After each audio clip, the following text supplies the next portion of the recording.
If you play fantasy hockey, you're in the right spot. I'm the fantasy hockey expert, and today I'm going to be going over the Buffalo Sabres and their 2025 to 26 fantasy hockey value. Let's get started. If you didn't already know, I'm doing a 32 and 32 series, and today is day 3 where we go over the Buffalo Sabres. Yesterday we went over the Boston Bruins where we talked about David Pastrnak, Charlie McAvoy, and Jeremy Swayman. And the day before that, we talked about the Anaheim Ducks and a lot of their sleeper potential in guys like Cutter Gauthier, Frank Vatrano, and Lucas Dostal. Today, with the Buffalo Sabres, we're looking at a team that is piss poor, bottom of the Atlantic, but we are looking at a few sleepers, and we're looking at a few guys who have proven themselves over the years. Starting off with our third best player on Buffalo in terms of fantasy value, we're looking at Alex Tuch, a guy who was traded over from Vegas to Buffalo. And ever since he's been traded, he's been really consistent with the team. He's good for about 70 points a year, sometimes even more. Good for 30 goals. A big body who, although he doesn't hit a lot of guys are scared to go and knock him off the puck. So really puck dominant, always on the PP1. He's played a lot of hockey with Tage Thompson. That being said, right now he's actually on line 2, and that's going to be with Josh Norris, newly acquired Buffalo Sabre towards the end of the season last year. So with Alex Tuch, he's currently ranked around the 50-60 mark for forwards on NHL.com. I'm not really worried about a drop-off in his production, but I am worried that he won't be shooting the puck as much. And this comes with his line mate Josh Norris, who loves to shoot the puck, especially on the power play. If Tuch and Norris do get some good chemistry, I could see them both being bumped to PP2. So that's why I have Alex Tuch at the third spot here on Buffalo, and that's going to lead me into my second guy here, which is Tage Thompson.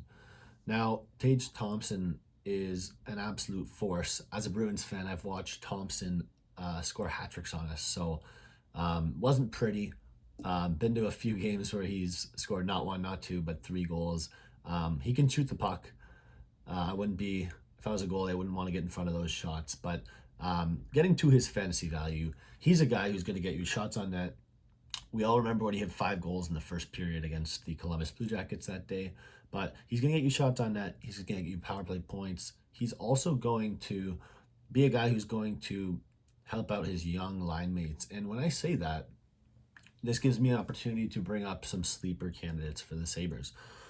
So I do have one of these sleepers in my top 5 sleeper candidates. I'll start off with him, and it's Jiri Kulich. So Tage Thompson's going to be playing on the first line wing alongside Jiri Kulich and Zach Benson. So this is a line that's really young, a little inexperienced, but I'm not too worried because Tage is a 6'6" guy who's not going to let guys mess around with him. So Jiri Kulich is a guy who could really benefit from Tage Thompson. Now, the reason I'm bringing up Kulich is because he will be available at the end of your drafts. I'm not going to say he'll go undrafted, but I really think there's value in this guy if you guys are in a fantasy hockey league, whether that's a keeper league or a league that focuses on categories or points. You really need to look into stacks, and I will be doing a video on why stacks are so instrumental. But Jiri Kulich and Tage Thompson are a duo you're going to want to look at because Kulich can rip the puck just like Tage Thompson can. He's just a little younger.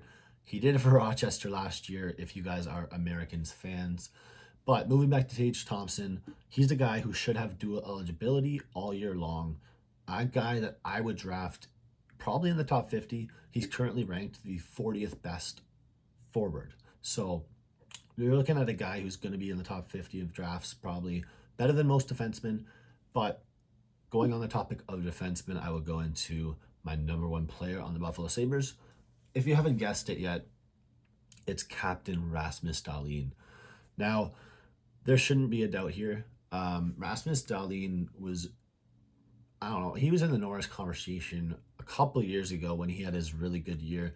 He's always going to be up there in points. Now, the thing with Dahlin is, although he's flashy, he's also really good defensively. He rarely makes mistakes, and sometimes that's going to make him a little lower in those Norris conversations, a little less fantasy relevant when it comes to guys like Makar, Hughes, guys that are constantly producing night in, night out. Now, you're also looking at a Dahlin who might not get a ton of PP1 time when Buffalo only gets 2 or 3 power plays a night when they're losing 6-0, right? So you're going to have some nights where it's a little frustrating, but Rasmus Dahlin is currently ranked the 7th best defenseman by NHL.com. So go check out those rankings. They are pretty accurate, but I will be revising those a little bit. If you guys are looking for more category or more standard league rankings, I will be looking at those and analyzing a little in our next video.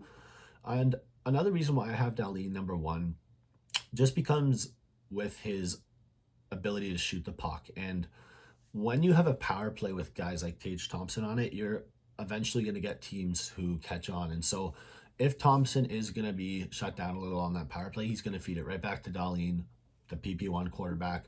There's no real competition there. I don't see Owen Power getting a shot, and I don't really see Bowen Byram getting a shot at PP1. So I think Dahlin's a great guy. If your league counts penalty minutes, he does like to get in the box quite a bit.